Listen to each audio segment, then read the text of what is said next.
Daniel Agapito here with the Moshville Times, and today I have the honor of being here with Sean, drummer of Kardashev. How are you, Sean? I'm great, man. How are you? I'm great as well. So, for you guys that don't know, Kardashev is this incredible progressive death gaze, deathcore, death metal band out of Arizona, and they will be releasing their new album Alunea through Metal Blade next week on the 25th. So, yeah, Sean, how have things been, man? Yeah, it's been great. I mean, we've been having a lot of fun just getting the album ready for release, releasing singles, kind of seeing everyone's reaction to what we've been cooking up over the last couple of years. Yeah, it's been a lot of fun. We're really looking forward to people hearing it. Mm. And how's the fans' reception of the new stuff been so far? It's been really strong so far. I mean, I don't think we've ever had this good of performance on a YouTube video for a new single. Our Spotify plays have been blowing up higher than they've ever been before, and of course, just like lots of great messages and comments. So yes, people seem pretty psyched so far, which obviously we want. So yeah, we're happy. Yeah, that's great to hear. The two singles you guys dropped are absolutely amazing. I've had a chance to listen to the whole album already. It is incredible. Definitely one of the album of the year candidates so far. Thanks, man. That's high praise. Really appreciate that. Yeah, so to get started with the questions, you guys are considered one of the like pioneers of the death gaze sound, blending both like the weight and the heaviness of death metal with the atmosphere, the subtlety, the nuance of shoegaze. Could you like take us through your current sound, like in general? Yeah, so we've definitely departed a little bit from I'll say the stock death gaze sound that people kind of know us from, like with the album, the Almanac, for example. It's much more obvious with the different elements of death metal being blended with sort of the more beautiful ambient shoegaziness. I think on the new album we still keep a lot of those elements, but we've also um, been drawn towards a little more technicality maybe isn't the right word, but there's more riffs. There's more riffs on the new album, so it's kind of more of a blend of this sort of like modern death metal sound with sort of the death gaze vibe that we've kept. And that's been kind of just like a natural progression, just to sort of keep ourselves interested as well. Like we're always looking for maybe not new ways, but just sort of like honest ways to to write and be artistic and sort of express ourselves. There's also like some touches of prog in the album, some progressiveness, right? Like, was there anything that specifically motivated this like sonic pivot, or was it just like something natural, this change in sound? Yeah, I mean, ultimately, I think it's just something natural. We approach songwriting in a way that kind of leaves all avenues open. Um, Nico, who's the I'll call Nico the heartbeat of the band. He's the main driver behind everything. He's got a very open approach to like no idea is a bad idea, and we'll try out anything and test anything out. So whenever we're writing music, every single song is kind of a blank slate, a blank canvas, and no ideas are off the table. So we're not really coming into it with a structure saying it needs to have, a verse, chorus, and a bridge, and a verse and a chorus, and whatever. It's more of just here's an idea of a song, and then let's just see what feels good and let's see where it goes. And often a song will kind of take a very meandering path where it'll start one way, it'll start with one kind of structure, and by the time we're done writing it, and by the time we're done collaborating and throwing our ideas at the wall and seeing what sticks, it's a very very different beast. And so sometimes it's more of a traditional structure, but in most cases it's almost like the song wanted to go a different direction, and that direction wasn't really a straight line. It was kind of zigging and zagging all over the place. And one thing that you'll notice with us is uh, we'll often play parts once and we won't necessarily come back to them ever again. It was just kind of like a stop along the way. And it's not really necessarily intentional. It's just how it results from that sort of non-linear songwriting process that we have. Yeah, yeah. Like everything just flows, right? It goes and yeah. And something that you specifically said that really caught my attention, I think I found it in the promo doc or some article. You said that our music attempts to sonically portray the emotions of anger and sorrow, which creates a palpable but natural dynamic contrast. Could you tell us a bit more about that? Yeah, well, I I think that anger and sorrow are kind of two almost like two parts of the same of the same emotion. I think that anger is like the more active piece of sorrow. It can be a negative emotion and it's very powerless, and anger can be a negative emotion but it's very empowered and like I'm going to do something about it. And so I think that anger and sorrow go hand in hand. They go very very well together. um and they're things that every single person in humanity experiences on a regular basis. And so I think it's the most honest, reflection of humanity, and it's probably one of the most it's the most uniting, or they are the most uniting emotions I think of the human experience in general. Is like whether we agree on anything or not, we can agree that we regularly experience anger and sorrow, and some of us are able to portray those in positive ways, and some of us are not. But at the end of the day, it's part of being human, and so I think that that's why our music, for people that it resonates with, it generally tends to resonate with them like pretty strongly. Hmm. And like lore-wise, thematically wise, from what I could gather, Alunea is basically a sequel to the Almanac, with its main character meeting this character that was created in Continuum, a track from your first EP. Could you like give us some insight into the story of Alunea? Yeah, so I I am not necessarily nearly as well versed in the story as Mark, for example, who has written the story. But suffice to say, it's a continuation of the Kardashev mythos in general, with with Atlas and Kent, or I'm not going to go into detail because I'm going to butcher it. It's very deep, it's very in depth. But essentially, a lot of thought has been put into the story, and we took a departure from the story for the EP, The Bearing of Shadows, and for our last album, Liminal Right. And we'd always felt that the story itself hadn't been completed, hadn't been fully told yet, and I don't think that it still has been fully told yet, which leaves room for more chapters of it. But we definitely agreed that we wanted to head back to that and sort of tie things together sonically in some ways. Like you'll notice some sonic callbacks on this new album, that weren't on the previous two, like on the previous EP and the previous full length, because it had nothing to do with those with the Kardashev mythos. But this one does. So we do some sonic callbacks. We also do a number of lyrical callbacks as well, and just sort of conceptual callbacks, just sort of tie it together and sort of give the feeling of the continuation of the overall lore and the overall story Mhm. of Atlas and Kent. Yeah, and for those fans that didn't really follow the last two releases, what were they about? So there was the Bearing of Shadows and Liminal Right. Now the Bearing of Shadows was essentially it was an EP, and every single song was rooted in the concept of grief and the idea that grief kind of unites us all. No matter who you are, where you are, we all experience grief, and we all have space and understanding for others' grief as well. And so there's four different parts to that, four different ways to experience grief, and they were all um, very sad and kind of brutal explorations of humanity experiencing grief. And then Liminal Right was fully a concept album of a man returning to his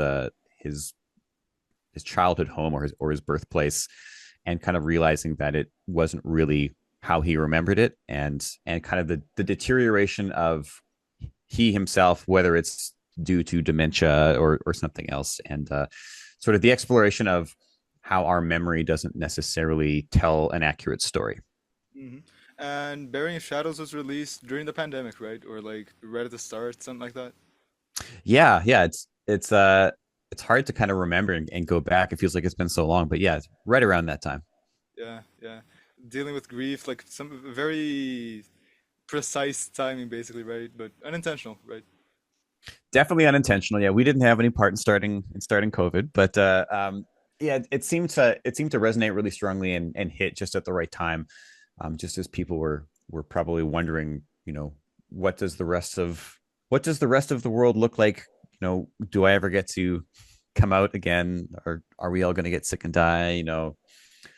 Mourning the loss of freedom, etc. So yeah, when that EP came out, I think that it hit people just at the right time when they were ready to sort of consume something like that, and also just really commiserate, I guess, in some ways. Yeah, well, some tough times out there. And it's said that about the final track of the album, Below Sun and Soil, you guys are challenged to keep the spirit of Pillars of Creation, the track that closes off Progression, your 2012 demo. It's pretty much like a full circle moment, no? Yeah, that's another callback for sure. Just something that we really like to do. Want to sort of keep that sort of those thematic elements going. hmm And how do you guys like manage to keep calling back to a bunch of different albums? Like your guys' mythos is very expansive currently, like some huge stuff. How do you guys manage to do that so well? I would credit most of that to Mark. Mark is the keeper of the mythos, and generally or fully the one who basically created it. He's the creator. He wrote the lore. He wrote the story. He's the one who created the language that we use, that we actually call Alunea, which is the name of the album. So he's put a lot of time and thought and heart into sort of crafting the story, crafting the narrative, creating the language. And so whenever we're trying to figure out how pieces fit, he's the one who has those pieces because he's the one who actually created and wrote all of those pieces. hmm He's expanded it to the point where it's not really something that I can fully keep track of because there's so much nuance to it, and so I don't even try anymore. I just appreciate it for what it is. But if you were to ask me and you have for the details, I'm not going to be able to tell you. And could you like just briefly touch on Alunea, which is this language you guys use? I found that to be one of the most interesting things a metal band has done in quite a while. Yeah. So I think Mark actually came up with it around the time that we were well. And when I say we, I wasn't a part of the band yet, but when the band was writing and releasing the almanac, and so it's called Alunea, and it's classified as a conlang or a constructed language. And I believe this is similar to how Tolkien created languages for like the elves and such on Lord of the Rings. And I think it's definitely a very unique storytelling device, and a way to sort of separate us English speakers from whoever in the story is not of Earth, or what have you, right? Is we have this completely other language that you couldn't know unless you've actually learned it from us. And one thing that's actually super cool about that is, so we have some very dedicated fans, and some of these fans have gone to the lengths of fully learning and understanding Alunea, and Mark has said that they actually can speak it better than he can, and they're almost like the keepers of the language. They know how to pronounce it. They've sent us audio clips of them speaking it, and it sounds like somebody from another country speaking a different language. It's quite wild. Damn, damn. Yeah, and keeping in line with this fan stuff, fan connection, the new album has two guests, Aaron doing vocals and Pavel playing the duduk on the seventh track. And apparently you guys found him in your Discord server, right? How was that? Yeah, so we've got a number of people within our Discord server that we collaborate with in different ways, and so he was one of them. And I don't remember exactly how it came to be, but we're very open about sharing demos with people in our enlisted travelers group, which is kind of like like our Patreon group. And Nico, the band leader, he's very collaborative and very community based. So often he will just put out a call saying, "Hey, we're looking for some ideas here. What do you think would sound good here? Does anybody want to take a crack at collaborating on this?" And every now and then we'll get a submission that just seems to land and seems to be what we're looking for and seems to work. And so this was one of those. Yeah, yeah. And let's talk a bit about the album cover. You guys have a very deep story, setting, characters. How did you guys make sure that Carl, your artist, which you have collaborated with a few times before, three, if I'm not mistaken, Mm-hmm. how did you guys make sure that his visuals would line up with everything you guys established? Yeah, he's been working with the band for a number of years. He's a fan of the band. We have a good relationship with him, so he just really understands. He understands the overall aesthetic and the vision of the band, and so the communication of ideas isn't difficult. He just kind of gets it. And again, I think having this really in depth lore and this mythos to sort of support and give the vision to what we're trying to accomplish really helps. So in essence, we kind of come with a full creative brief just because of who we are as a band, and so I think it just really helps to make a more cohesive product. Hmm. And I was reading a bit about your like production process and writing process, and not only is it very collaboration based, it also used a lot of technology. You guys said that you don't use acoustic instruments anymore, basically just the guitars and the vocals, a bunch of VSTs, and specifically in your case, you've been collaborating remotely with the band. You're in Canada, the rest of the guys are in the US. How is that working out for y'all? Yeah, it's great. So we've been writing and recording this way ever since I joined the band to record the Bearing of Shadows, and